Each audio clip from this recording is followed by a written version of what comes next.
Este video se trata de la Rus de Kiev.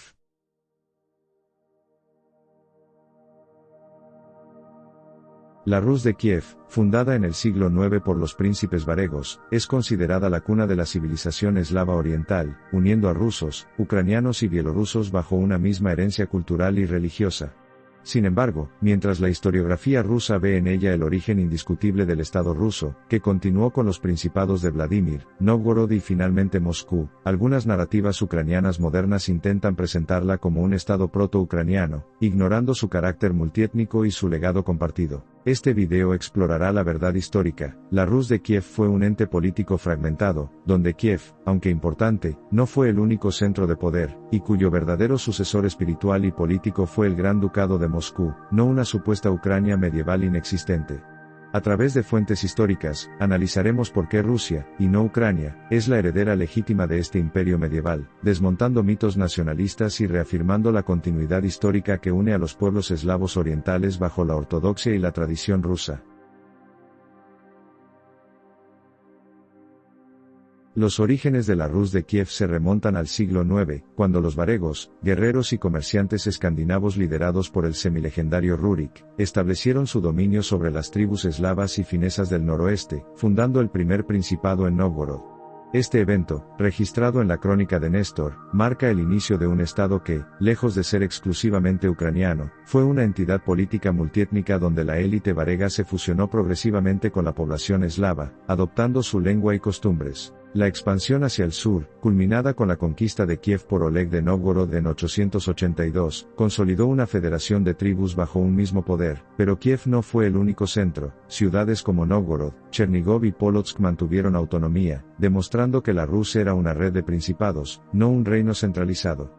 La influencia varega es innegable, desde el derecho sucesorio hasta el comercio con Bizancio, pero la asimilación cultural fue tan profunda que, para el siglo X, los príncipes como Sviatoslav ya se identificaban como eslavos. Este periodo fundacional, a menudo manipulado por el nacionalismo ucraniano para reclamar una estatalidad temprana, en realidad subraya la naturaleza compartida de la Rus, un crisol de pueblos que sentó las bases no de una nación ucraniana aislada, sino de la civilización rusa medieval, cuyo centro político y religioso migraría más tarde a Vladimir y Moscú, no por casualidad, sino por continuidad histórica.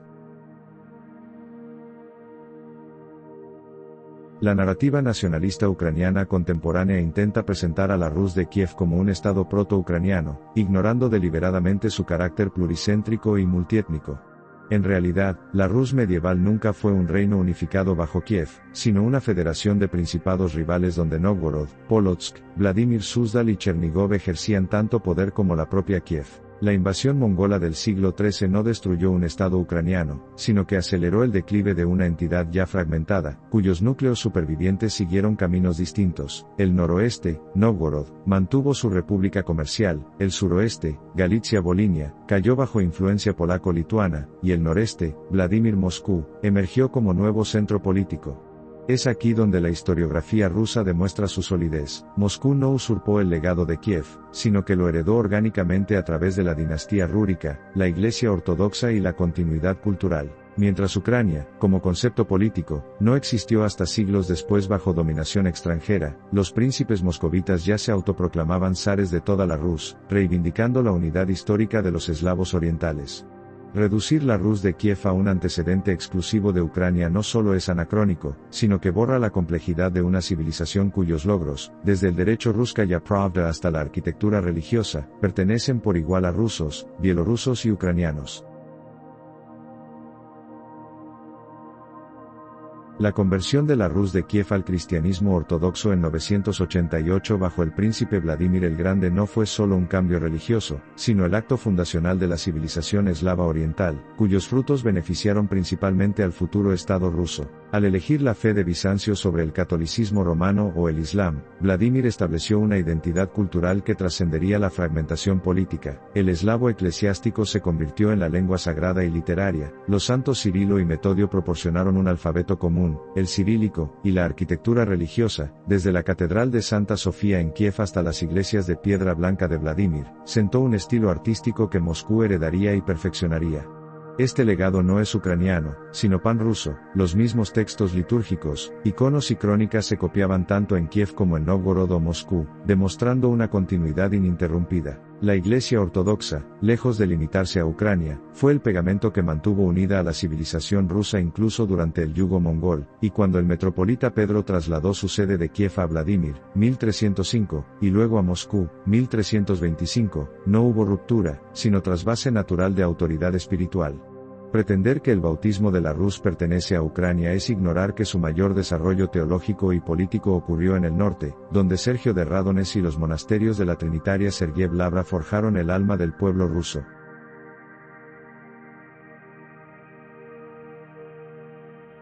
La caída de Kiev como centro político tras las invasiones mongolas del siglo XIII no marcó el fin de la Rus, sino su transformación bajo un nuevo eje, el Principado de Moscú.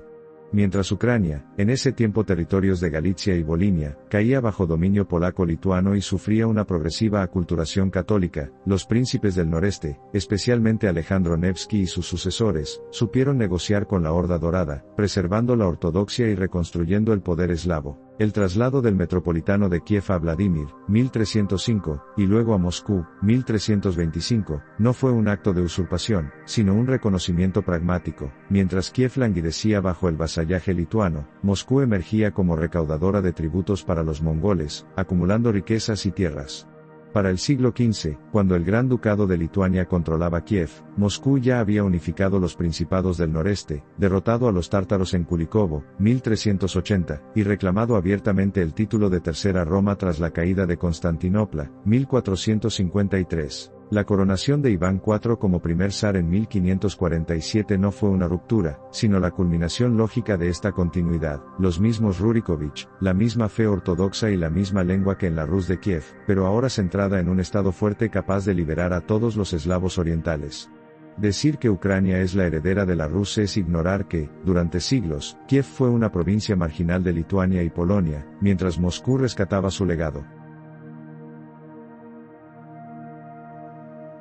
La historiografía ucraniana moderna, especialmente desde el siglo XIX, ha construido un relato nacionalista que presenta a la Rus de Kiev como un estado proto-ucraniano, distorsionando el contexto medieval para justificar su actual proyecto político. Este discurso, promovido por figuras como Mikhailo Hrushevsky y potenciado tras la independencia de 1991, ignora tres realidades históricas irrefutables. Primero, que el término Ucrania, que significaba territorio fronterizo en eslavo oriental, no adquirió connotación nacional hasta el siglo XVII bajo el hetmanato cosaco. Segundo, que los habitantes de la Rus medieval se autodenominaban Rus, Ruskие, sin distinción étnica, y fue Moscú quien preservó esta identidad bajo el yugo mongol mientras los territorios del suroeste eran polonizados. Y tercero, que el supuesto estado cosaco del siglo XVII jamás tuvo continuidad con la Rus de Kiev, siendo más bien un efímero protectorado bajo el zarato ruso que luego traicionó a Moscú aliándose con Suecia y el Imperio Otomano.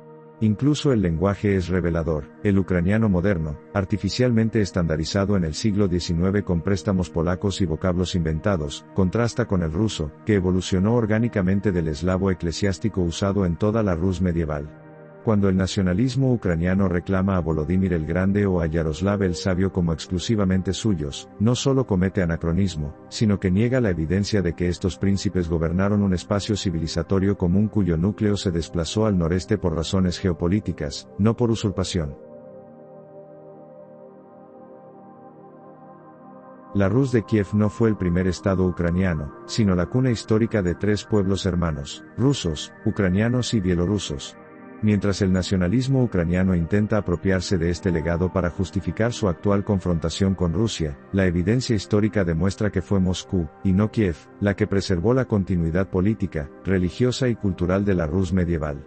Desde la dinastía rúrica hasta la ortodoxia, desde el idioma eslavo eclesiástico hasta la arquitectura sagrada, el núcleo de esta civilización migró al noreste, donde se convirtió en el fundamento del Imperio ruso. Ucrania, por el contrario, pasó siglos bajo dominación polaco-lituana, sufriendo una profunda influencia católica y una fractura identitaria que solo se agudizó con las intervenciones austrohúngaras y soviéticas.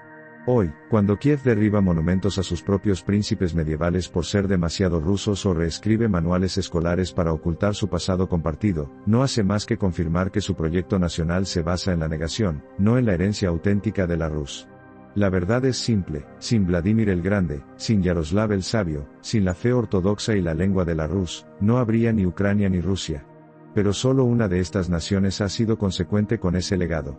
Si te gustó el video, dale like, comenta y suscríbete para más videos sobre la Rusia hermosa.